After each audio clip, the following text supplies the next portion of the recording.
Hello,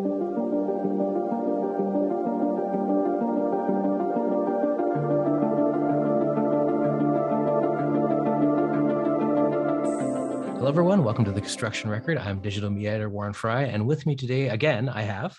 This is Barry LePatner in New York.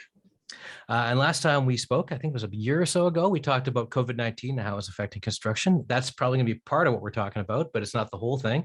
We're going to talk about supply chains and specifically sort of in the US and how the US interacts with Canada, how that is affecting construction. And what I'll start with is what's changed since the beginning. I think that's around when we started talking, was right near the beginning of the pandemic, about how that has affected supply chains and how much of it is still due to COVID-19 and how much is other factors that are kind of coming into play as 2 years have gone by. Well, I don't think many people in the design, construction, and real estate world focused too much or even paid any attention or even had heard of the term supply chain before we had this pandemic. And I think it's something that popped up and people have heard various pieces and aspects about it. But it's important, if you're going to understand this subject and what it means today and for what might be the long-term future, you have to see that this started as a ripple effect of various issues that manifested from the pandemic. And first of all, when COVID struck in early 2020 and continued on well into 2021, it created a shortage of workers that reduced production capacity around the world. Now, until that time, not too many people in the United States were concerned about what happened around the world other than as a statistic for the health community.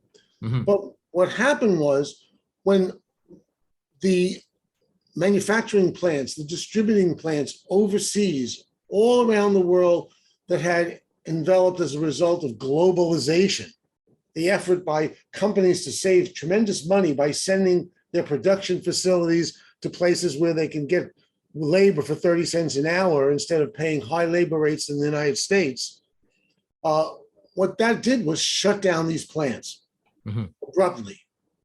And when that shut down these plants, it shut down a supply chain, almost an assembly line of things that were happening every day for millions and millions of people, which meant that when those workers stopped work or put off from work because they were sick and the plants closed, the delivery trucks to those plants that delivered to ports around the country, around that country, stopped.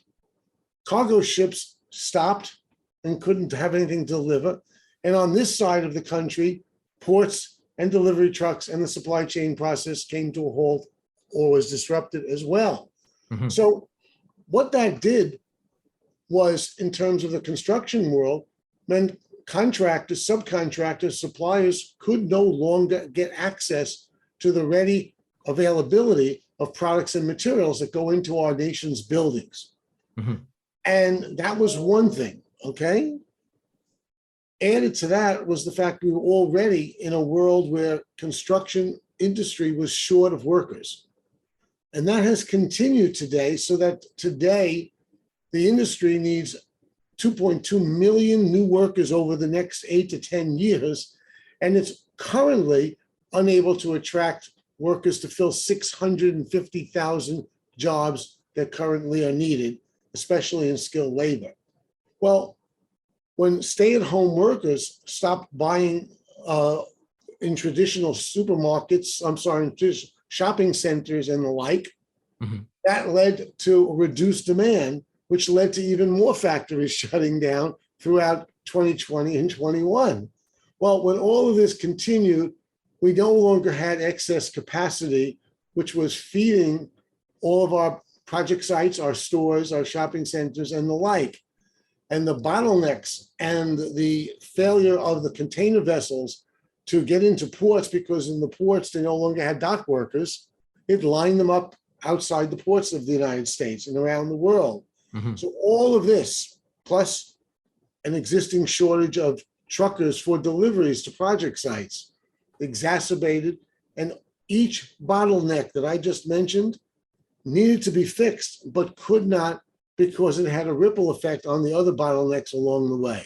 And so where we stand today is that many of these problems still persist.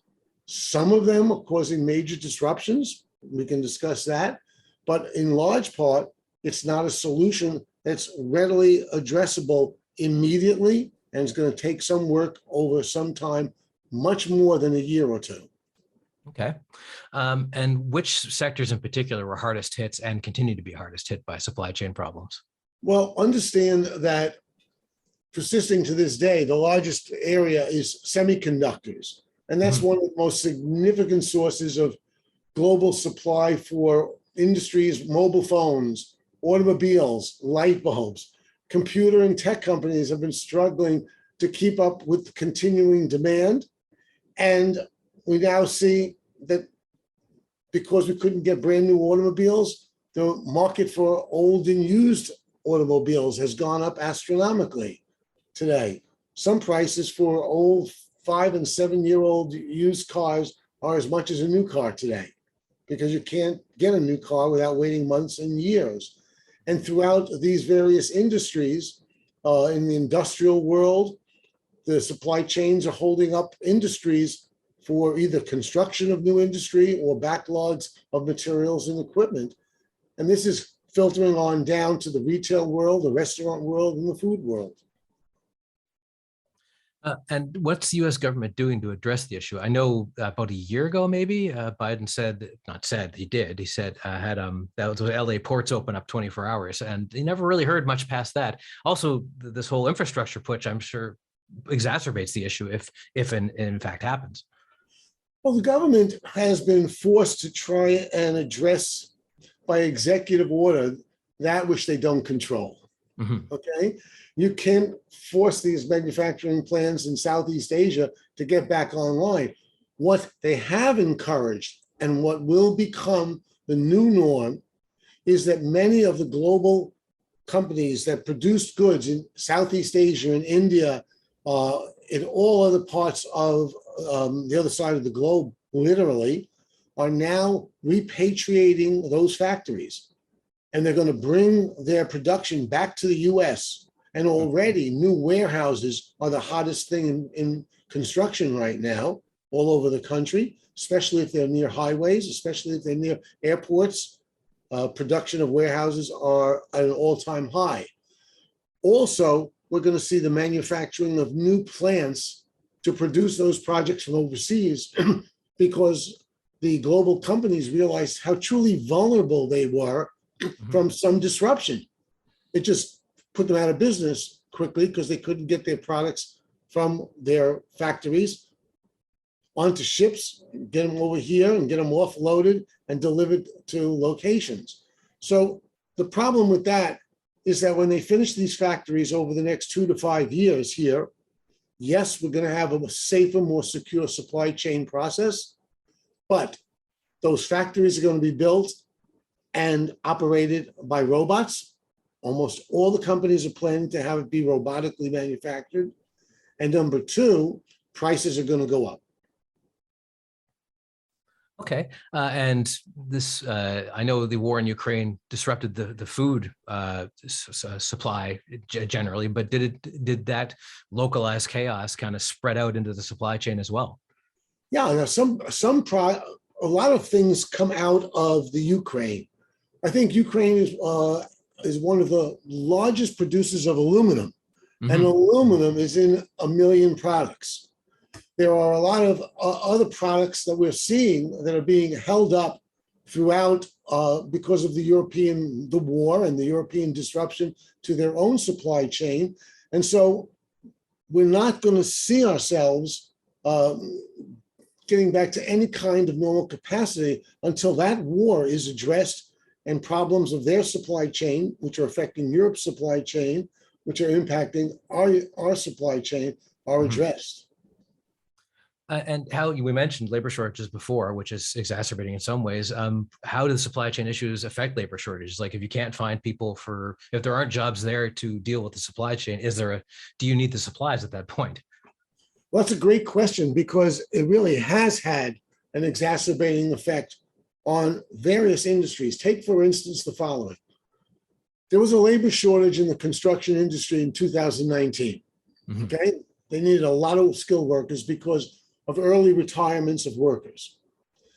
when the pandemic occurred, there was a greater push for early retirement of construction workers, and a lot of younger workers have left the industry. It's a tough industry, well-paying, but tough. What happened at that point is the following. In the truck world, the industry is short 75,000 truckers. As a result, and truckers need to be on the roads, they are raising wages like crazy and offering new benefits that didn't exist before. However, so does Walmart and so does Amazon need truckers, and they have raised wages and salaries way beyond. As a result, there's a hiring and a pulling away from normal industries in the trucking world into companies that can afford to have deeper pockets than small trucking companies. The same thing in the construction world. What we have here is a construction world, which, as you mentioned, the $1.2 trillion infrastructure funding over the next 8 years is going to require 2 million new workers into the construction industry that they are totally unprepared for in terms of hiring, apprenticeship programs, and the like. And so we're going to be wondering how to allocate funding for major infrastructure projects, in addition to new towns and cities that are growing due to migration to the South and Southwest, and how we're going to feed all this into a system to produce the construction boom of the next 10 years when we don't have the workers. And you sort of half answered this to begin with, but are there any solutions to the problem, or is this just kind of grit your teeth and get through it? Or is it both? It's a great question. So let's talk about from the standpoint of the construction real estate world. In 2019 and all the years before, almost as much as 30% of all products and materials for most buildings were produced overseas. Yeah, they were much cheaper. There was huge cost savings, and the supply chain was being supplied normally and rationally. It worked. With that disruption, and with the fact that we're now going to see so many products being manufactured back here at home, yes, at higher cost, yes, over the next few years, one of the ways is government is encouraging and offer incentives to repatriate your business here to North America. So there's going to be tremendous growth of factories from Canada into the United States all the way down to Mexico. Again, it's going to take a while. So that's one of the things that are happening. And hopefully we're going to see new technologies come by that are going to speed this up through the construction and design process. Okay, thanks for joining us, Barry.